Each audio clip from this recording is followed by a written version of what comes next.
All right, so we're diving deep into The River, this awesome poem by Valerie Bloom. I think this is going to be a really cool exploration. Oh, yeah. We've been digging into the background and analysis of this thing, and it's going to Mm. be fun to share what we found.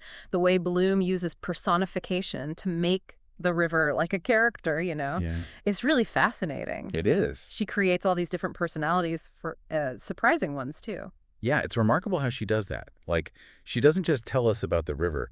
She helps us experience it in all these different ways. Right. It's not just water flowing, it's a wanderer, it's a hoarder. It even becomes like a monster. Yeah. It's pretty cool. And these shifts, they make us think differently about nature, maybe even about ourselves. For sure. But before we get, too caught up in all the personalities of the river, let's talk a bit about the poet herself, Valerie Bloom. Okay, so Bloom is originally from Jamaica, but she lives in the UK now. And you can totally feel that mix, like that Caribbean vibe with the British literary side in her work. That's so interesting. She's known for these lively poems, often with a lot of rhythm and sometimes even Jamaican dialect in there. Wow. And she's an amazing performer. Like, people say her readings are an experience. Oh, I bet. It's Yeah. like she makes the words come alive, not just reads them. Yeah, totally. No wonder she won an MBE for her work. That's right. Okay, so Bloom is a pro with words and performance. Yeah. Now let's jump into the poem itself. How does she create these different personalities for the river? Let's start with that first one, the wanderer. Okay. The poem starts, "The river's a wanderer, a nomad, a tramp. He doesn't choose one place to set up his camp." What do you think about this opening? How does it set us up for the rest of the poem? Well, right away you get this sense of movement. It's restless. The river isn't staying put. It's always moving and searching and exploring. Right. It's almost like a free spirit, Yeah. not tied down by things or a place. You can feel the pull of the unknown there, that urge to see what's beyond. It's interesting, though. Yeah. There's freedom in all that wandering, but maybe also a little bit of loneliness. Right. Like the river is looking for something, but can't quite find it. What do you think? Yeah, that's a good point. There's definitely a sense of solitude in that constant movement.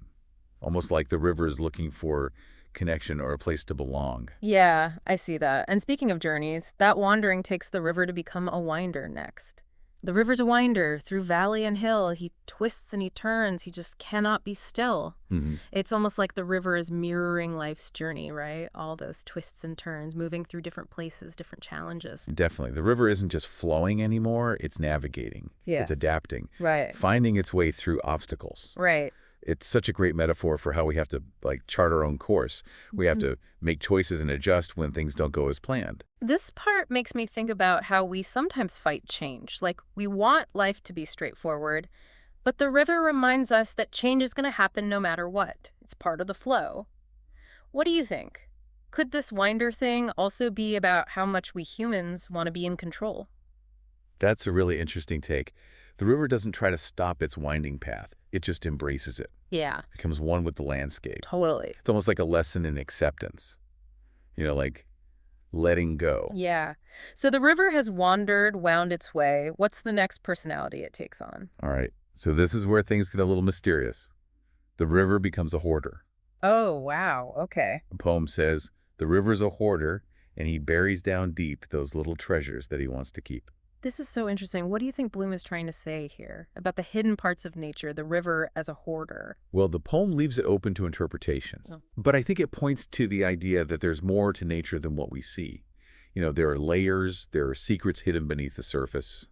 Maybe Bloom is also suggesting that nature holds on to things. Keeps memories, stories, bits of the past. It's almost like the river is a record keeper, Yeah, storing away pieces of history and experience. Does that resonate with you at all? With your own journey and the things you hold dear? it definitely does. I think Yeah. we all have ways of hoarding things. Memories, photographs, things that mean something special. Yeah. They become part of our own personal history. Hmm. They shape us. This deep dive is showing us that there's so much more to this poem than meets the eye.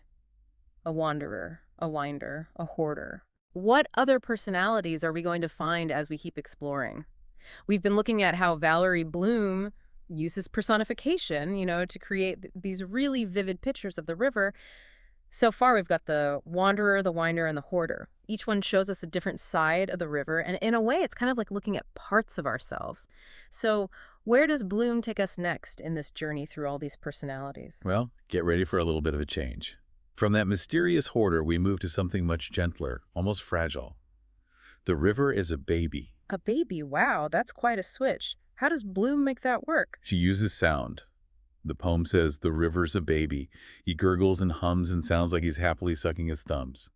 So she goes from those images to sounds, and it creates this feeling of innocence and peace. Yeah, it's like the river's taking a break from that big journey, all the winding and turning, and it's just content in the moment. Those sounds, the gurgling, the humming, they're so peaceful, almost like a lullaby. Exactly. And there's a sense of vulnerability, too. Like the river as a baby, it needs its surroundings. It needs the rain, the landscape to nurture it. It reminds us that even the strongest forces in nature can be fragile sometimes. Hmm. It makes you think maybe this is also about how we need to be nurtured and cared for, especially when we're going through changes or feeling vulnerable. Do you think Bloom might be saying that strength and fragility can exist together? Like even when we're dealing with all the twists and turns of life, we still need those quiet moments and support. That's a great point. I think you're onto something. Bloom seems to be highlighting how experience comes in cycles. There are times for exploring, for going on adventures. There are times for looking inward, holding on to what matters. And there are times for just being, letting ourselves be cared for and regaining our energy. Yeah, that makes sense. So, from the quiet baby river, where do we go next? What's the next transformation? The river's journey takes a more lively turn. It becomes a singer, embraces its artistic side. A singing river. Okay, I'm definitely curious. How does that sound in Bloom's words? It's really beautiful how she describes it. The river's a singer as he dances along. The countryside echoes the notes of his song. It's not just gurgling or humming now. It's making music, expressing itself through sound and movement. I love how Bloom brings together the sound and movement here. It's not just noise. The river is dancing, and the whole countryside is its stage. It's like the river wants to share its joy, its energy with everything around it. Such a powerful way to show how connected everything in nature is, don't you think? Absolutely. And it makes me think about how we as humans express ourselves through music, through art, through moving our bodies. It's like we're all part of this huge symphony, each with our own unique part to play. You know, this part makes me think of Langston Hughes' poem, The Negro Speaks of Rivers. They both give a voice to the river, but in different ways. Hughes focuses on the river's long history, its connection to our past. Bloom's river here, it's more about the present moment, the pure feeling of being. It's fascinating how two poets can use the same thing, the river, to explore totally different ideas. It shows how powerful poetry can be.